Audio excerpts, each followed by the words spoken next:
हाय, तर चला बनवूया कोल्ड कॉफी. तर चहा पिण्याऐवजी कॉफीच बेटर ऑप्शन आहे. डालगोना कॉफी ती पण कोल्ड बनवायची आहे. तर गरम दूध न वापरता थंडच वापरायचं. इथे मी 2 पॅकेट नेसकॅफे घेतले आणि 4 ते 5 चमचे साखर टाकली. इथे माझं कांदा चॉपरचं मशीन बिघडलं, त्यामुळे मला बिटरनेच ते बीट करावं लागलं. तर आता इथे पाणी टाकून मी बीट करून घेत आहे कॉफी. अशा प्रकारे छानपैकी कॉफी बीट करून घ्यायची आपल्याला. कोल्ड कॉफीचा फोम तयार होतो हा. आणि इथं मस्तपैकी ग्लासेस मी ही अशी कॉफी बीट केली.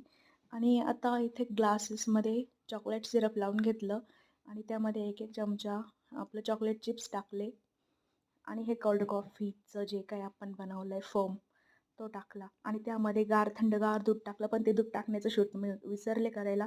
इथे दूध टाकलं होतं मी आणि नंतर बरं चॉकलेट सिरप आणि चोको चिप्सनी मी सजवलं आणि ही कोल्ड कॉफी तयार झाली. नक्की ट्रायल करा.